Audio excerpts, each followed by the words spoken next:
You don't need a stage. You need a chair and the guts to tell the truth. I don't have all the answers. I'm still sorting out my own. But I've learned that when we name something, we drag it into the light, and it doesn't own us the same way anymore. This is for anyone else who's tired of bluffing and just wants to name what's real while we build. Most weeks it's me, sometimes a guest. Always becoming, always honest. This is no stage, just a chair.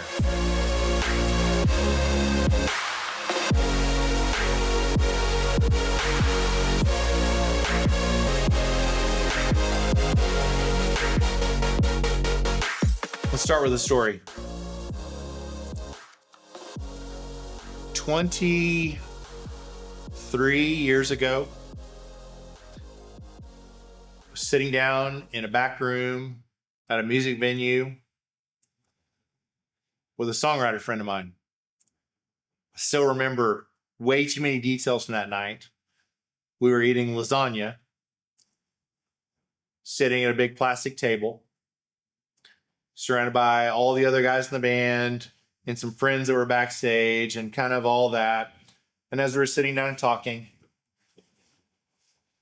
the main guy, his name's John, somebody that's really philosophical, thoughtful, wrestles with things, thinks about things, has ideas, like just an interesting thinker. And because he's an interesting thinker, I always really enjoyed all of our conversations. And I always enjoyed like getting his take on things and listening to how he thought, listening to how he processed, listening to all that. And I asked him that night, again, really successful songwriter, has sold a bunch of records, has written a bunch of songs, is really talented, is really prolific and successful. I asked him the question. I said, what makes a song timeless? And when I asked the question, I thought, this is the conversation that for the rest of this meal, and maybe for a few meals afterward, this will be this long running conversation, debate, like thought. And it's funny because John almost instantly looked back at me and he answered the question. I said, what makes a song timeless? And he said, songs that are timeless are the ones that say the things that we've always felt.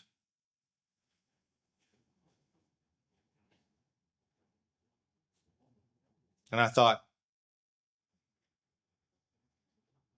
damn it, he just answered the question. I thought we were going to have like this long conversation, long unpacking of the things that it really meant. And like he had already rehearsed it, he just answered it. Songs that are timeless are the ones that say the things that we've always felt. And he said it, and I immediately knew that he was right. Like knew. Like hit me like a ton of bricks. Like knew it to the extent, and I mean this truly and honestly, that conversation is one of the milestone conversations of my life. Truthfully, friends that were with me, maybe even John, may not remember that conversation. That conversation unlocked something in me that I think about multiple times per month, 23 years later. Because the thing that he hit on is, and I talked about this 2 episodes ago, and I keep referring back to it because I think it's a common thread that runs through all of these conversations. What he's hitting on is the thing underneath the thing.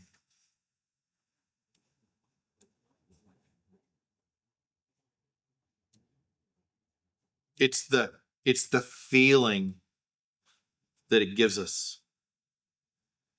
It's the energy. It's the unexpected. It's having the kind of insight to peer into something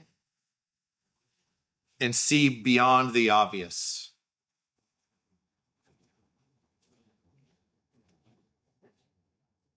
Unrelated. Whenever I was playing music all those years ago, one of the things that I did is I played with some friends, just as kind of a fun side thing, and we would play. We'd play our songs like locally here where I lived. At that point, I was already traveling, already playing, making music, already recording, making records. But this was just something that we did together, and we wrote songs together.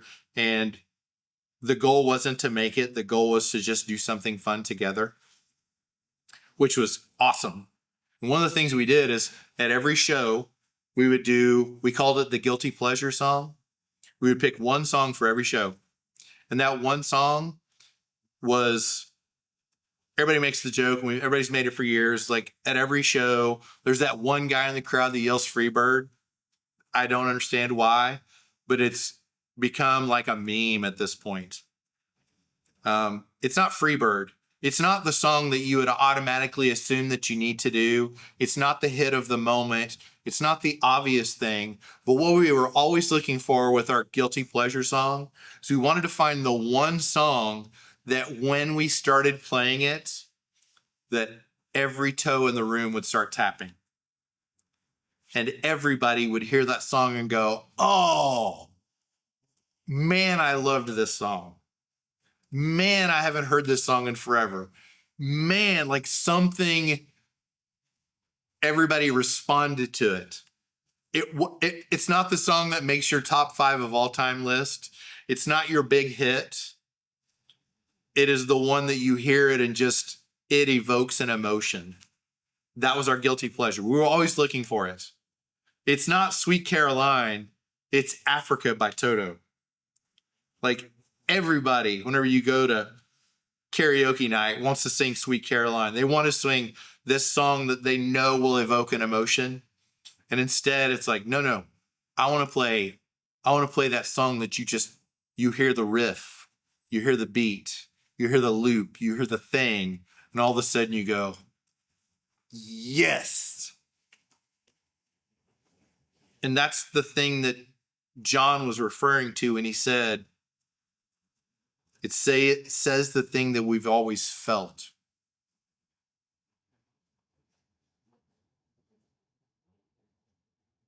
And I think sometimes when we're building companies, we're building ideas, when we're building products, when we're building services, when we're building all the things, we have to realize that there's a thing that we're providing beyond the thing.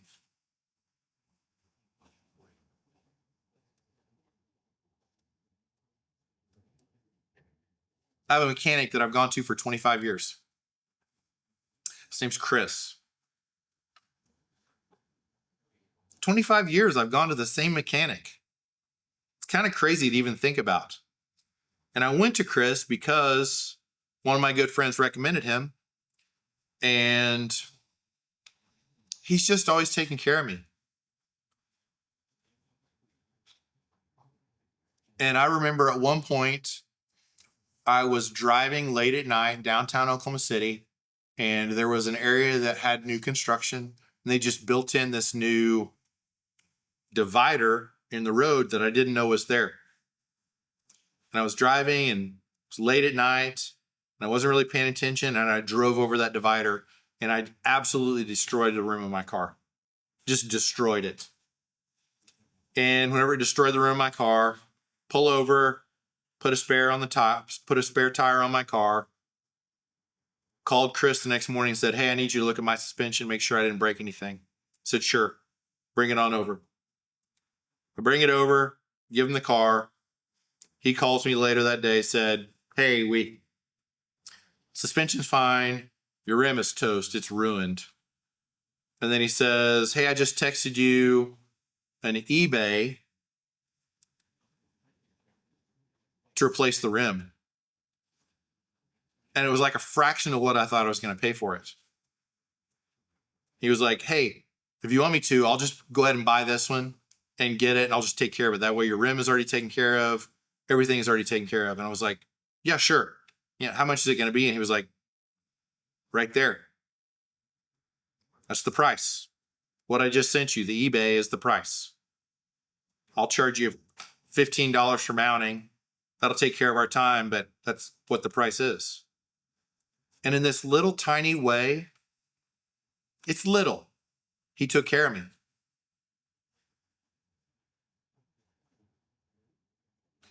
And in 100 other little ways, over these 25 years, he's taken care of me. And he's taken care of me to the point that now, whenever I bring my car in, I'm not negotiating, I'm not doubting, I'm not questioning, I'm not sweating, I'm not worrying, I'm not doing anything. Because I know if Chris says that it needs to be done, he's going to take care of me.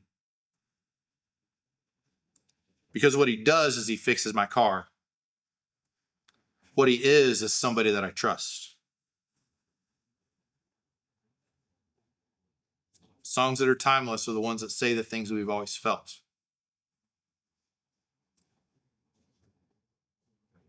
I go to him because he does more than fix my car.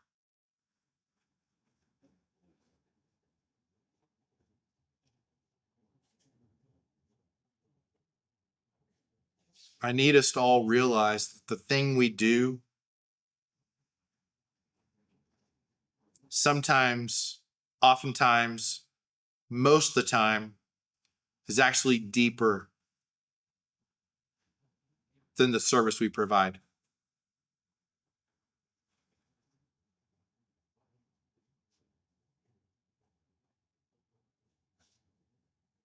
How do we connect the dots on those things?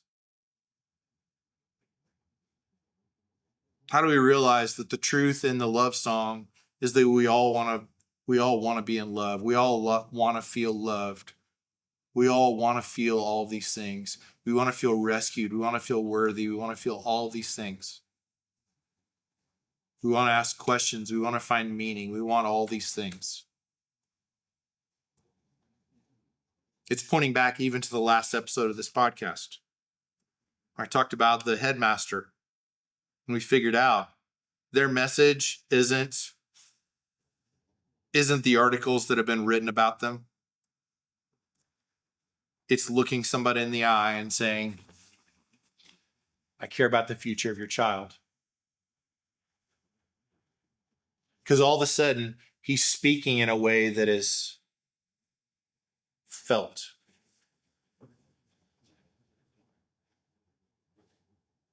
The ladies that made the candles. Self-care. It's the thing under the thing. It's John saying, songs that are timeless are the ones that say the things that we've always felt.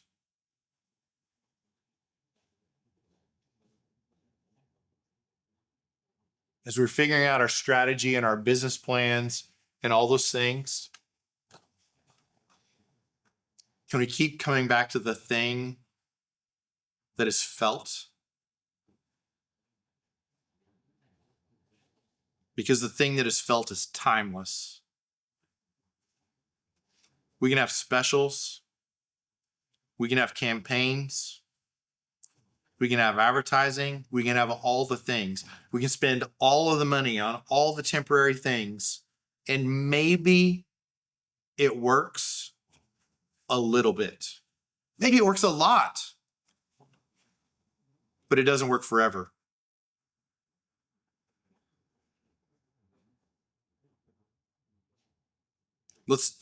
Let's reset back to the thing that is under the thing that works forever. There's 4 things I want to hit on that are born from that.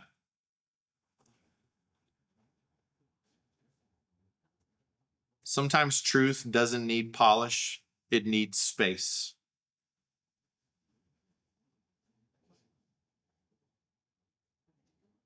As you're working on your company, as you're working on campaigns, as you're working on the thing that you think that you're working on, leave some space to ask what is the thing beneath the thing. Because if you're going to unlock that,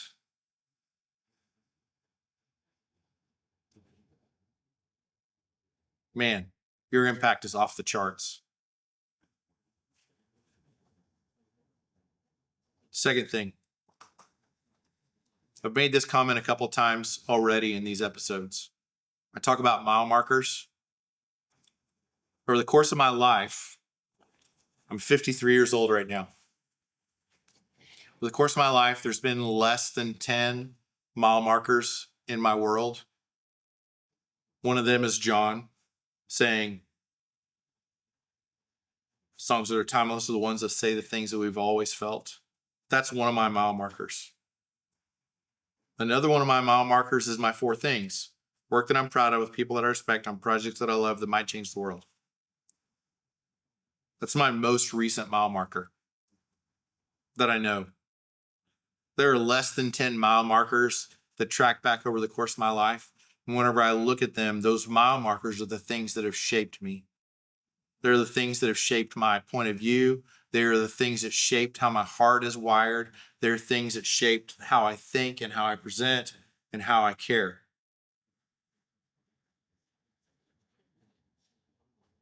Mile markers, those pivotal moments in our life, are the ones that shape us quietly.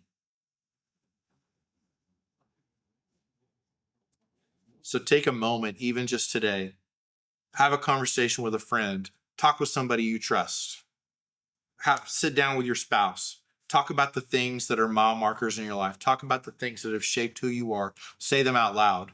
Because whenever you say them out loud, whenever you name them, whenever you acknowledge them, for me, maybe this isn't for everybody, but when I say them out loud, when I acknowledge them, they remind me how important they are. When I'm reminded how important they are, I'm reminded that they matter and that I want them to be part of my life.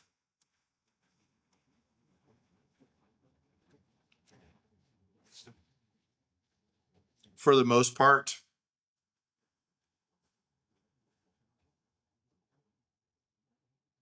when I look at my mile markers, they showed up unannounced. When I sat down and I took 3 hours to write down my vision for my company, I didn't realize the consequences of that 3 hours.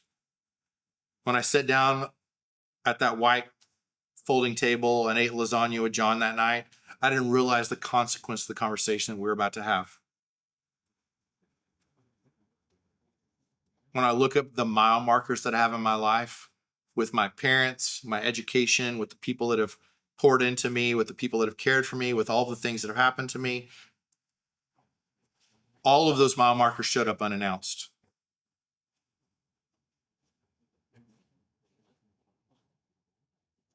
And the last thing that I want to just touch on real briefly,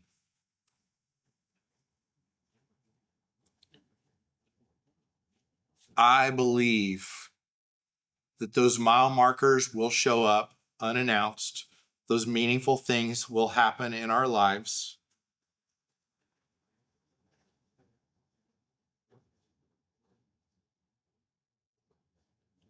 I think one of the postures that encourage those things is when we realize that we're not always making for an audience. This is the thing, and I want to lean into this a little bit.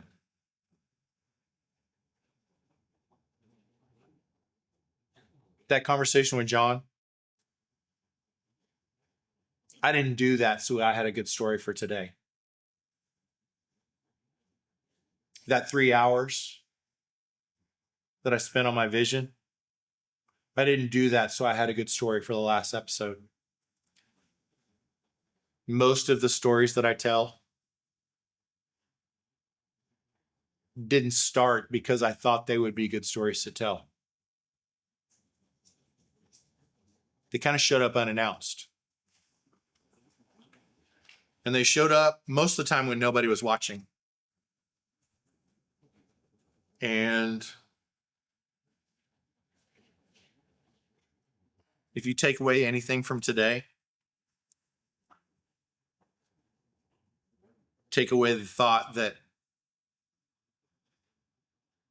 pause, Let me rephrase.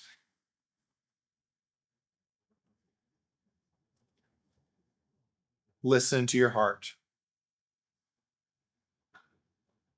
And when it says pause, press pause.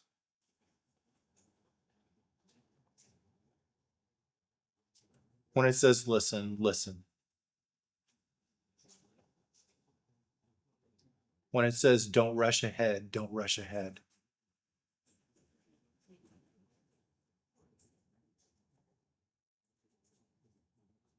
Because if anything, I wish I could go back to those mile marker moments. And I wish that I could drink more deeply from them. And I wish that I could realize the beauty of that moment a little better.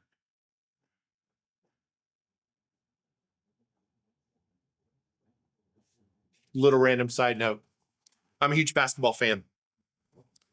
Probably can't tell this because I'm just sitting here in this chair.